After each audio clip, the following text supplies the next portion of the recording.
Oh, Yeah, gotcha. that would do it. All right, let's you can start it. I'm sorry.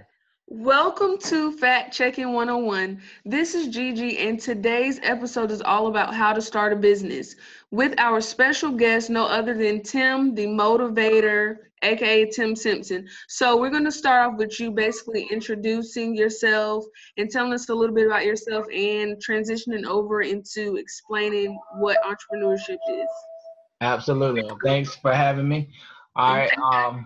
For starters, I am a serial entrepreneur. I'm an author, a business coach, and basically, I've been starting businesses since I was 8. I started my first business at 8, second one at 10, third one at 12.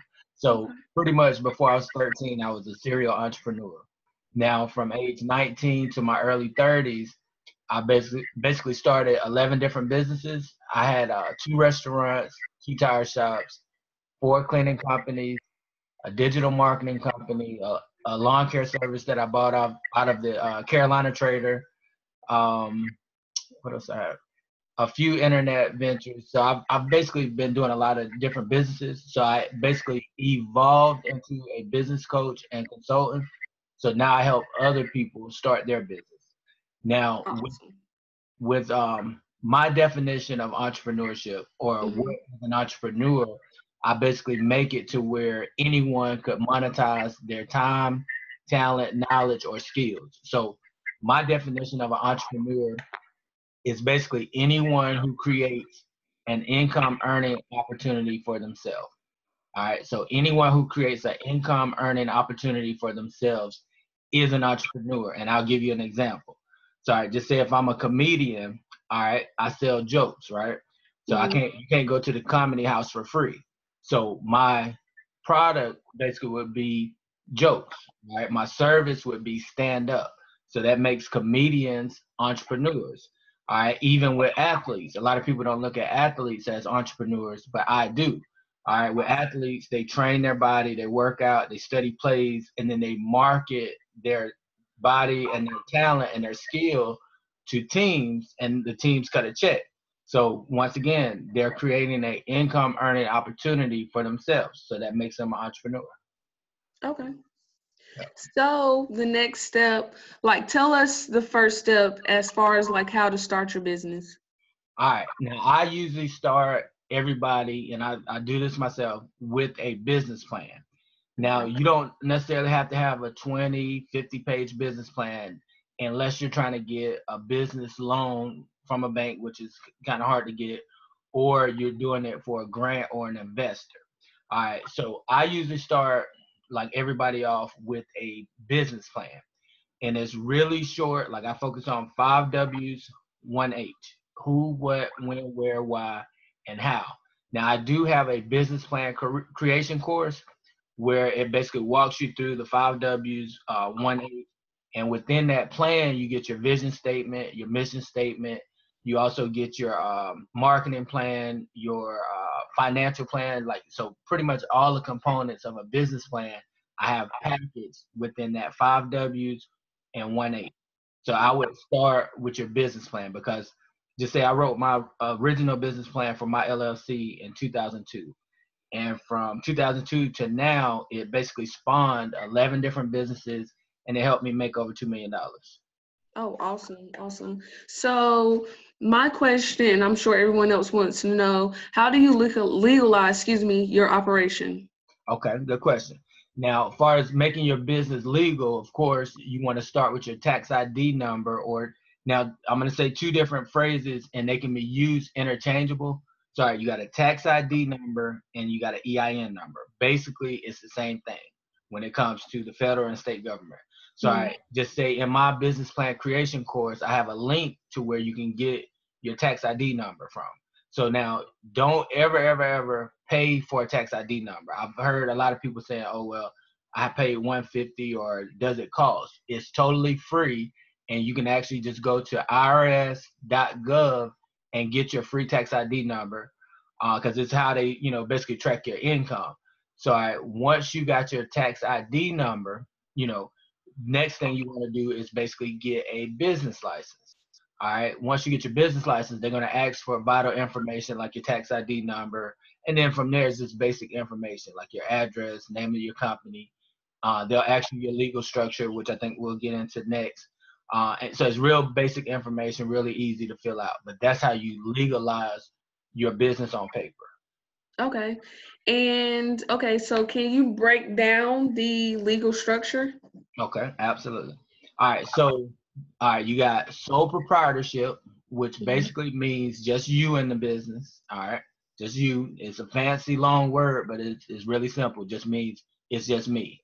All right. Now, when you do a sole proprietorship, you actually have um, the opportunity to either use your social security number as your tax ID number, or you can actually, apply for a tax ID number. Then you have partnership. Like most popular partnership is called limited partnership. All right, and that just means it's me and somebody else in this venture. In that case, you would actually get a tax ID number versus using your social security number. So you wouldn't even use that as an option. All right, Okay. and then the third and most popular legal structure is limited liability company. All right, now it sounds like a big word, but all it is basically a piece of paperwork saying you have a separate entity in which if you was to get sued, basically it would be the assets of the limited liability company versus your personal assets. So it's Okay. not, and you can actually register your LLC with the Secretary of State, like whatever state you live in, you can go to the Secretary of State and do it yourself. It usually costs around $100 to $115. I know here in South Carolina, that's all it is. Or you can do it online. Like you got companies like LegalZoom, and then the company I did mine with was a company called InkNow.com, Okay. which I basically just filled out my paperwork, paid my money, then they registered me for the Secretary with the Secretary of State, and then they sent me like my articles of incorporation, articles of organization, like all your different technical paperwork, which just means, hey, I'm established on this date. These are the board of directors, if you have any. These are the partners, if you have any. These are the shares of ownership each partner or investor owns. So that's pretty much it. Okay. And so would you recommend, I know you talked about you can either use your social security card, your number, or the tax ID number. Which one do you recommend? Okay, now if you got partners, definitely a LLC, or if you're in a riskier business, like say for instance, I had 4 cleaning companies and 2 tire shops. All right, Hmm. all of them were under my LLC. That way, if I had somebody that wanted to sue me for whatever reason, it would be on the company versus me.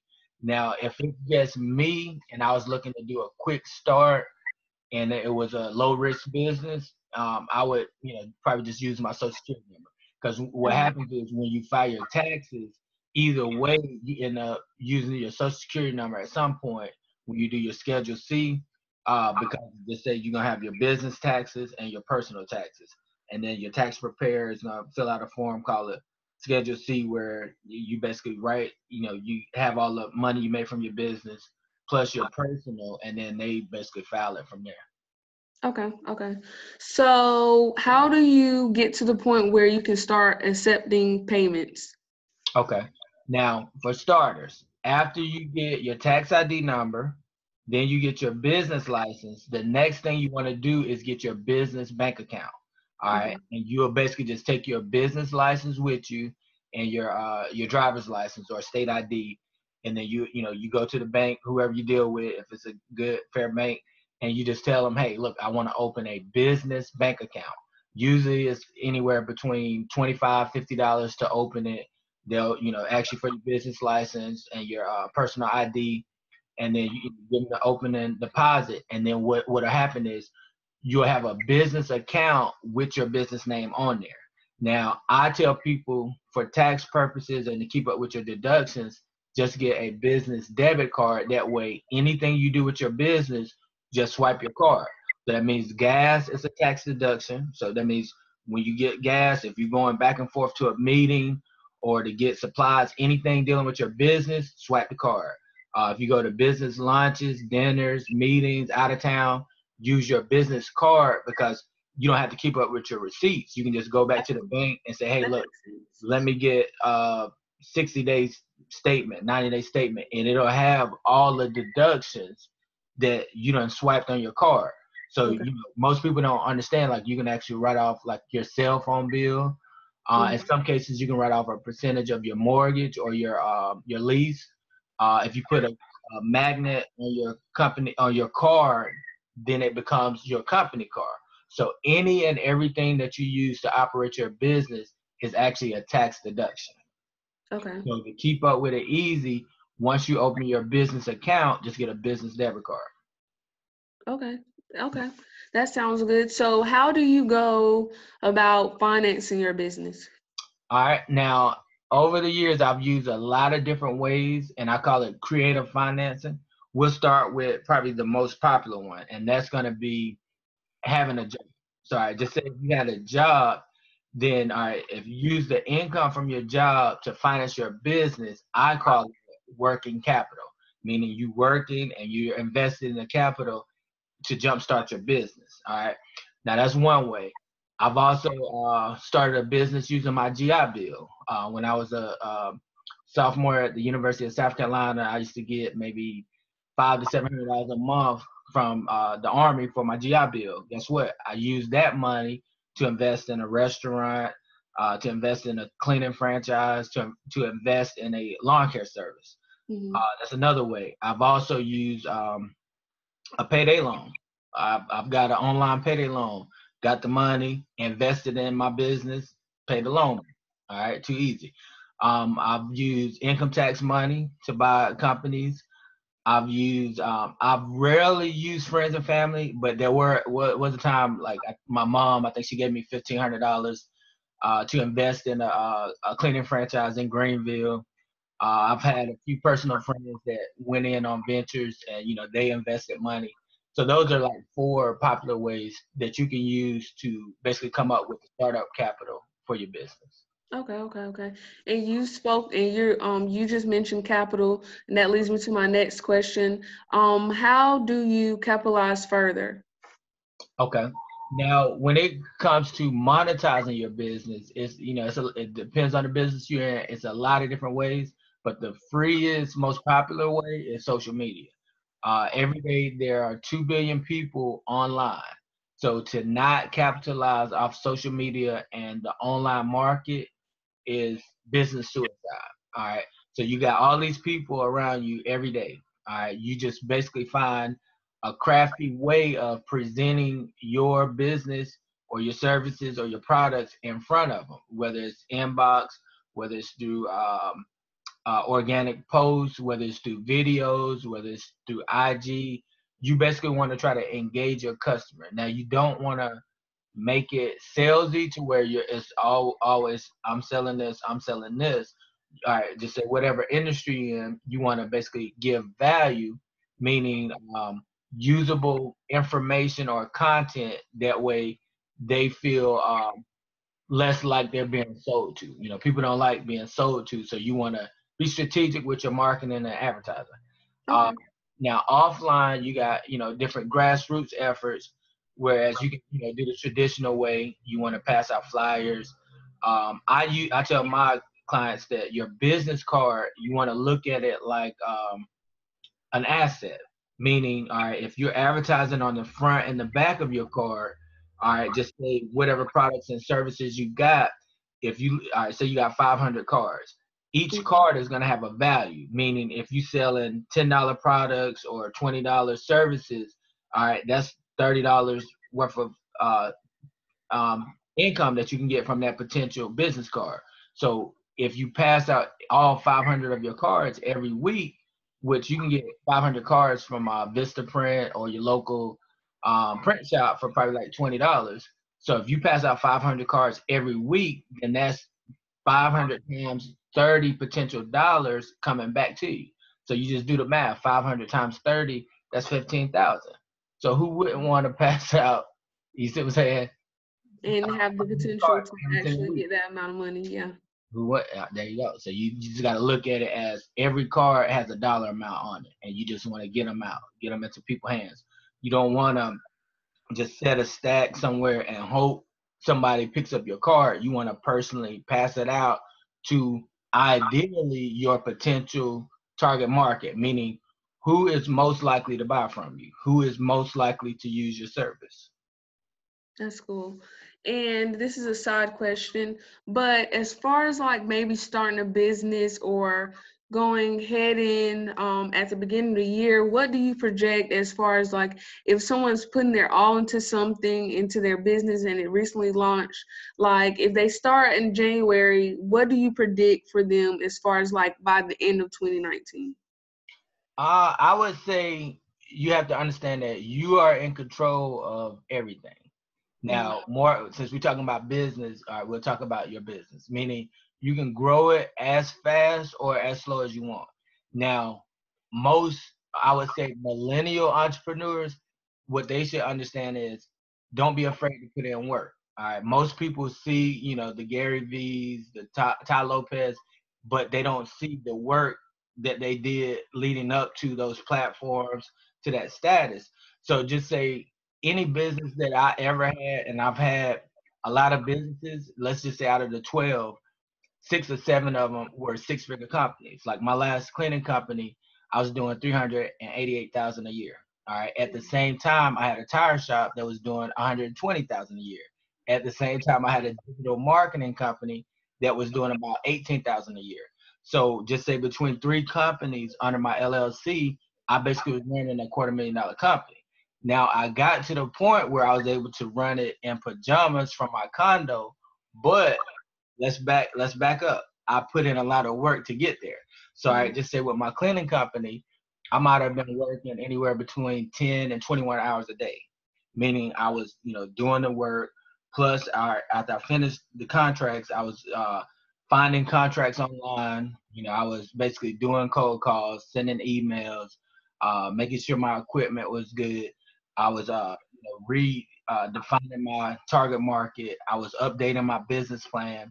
So it's like I was doing a lot of work. All right. Same thing with now when I use my cleaning company to basically buy my tire shop because I had the income. All right. Same thing with the tire shop. All right. Initially, like I said, it was doing 6 figures, but I was losing money personally because I wasn't keeping up with my dollars and cents within the business. So like the payroll was getting paid, rent was getting paid, and the workers, they were making money. But when it came to my cut, I basically had to jump in there and do some work and make sure the inventory was right. Had to make sure customer service was good. I actually had to go get tire loads, travel, get the loads, pick out the right tires, learn the craft, learn the business.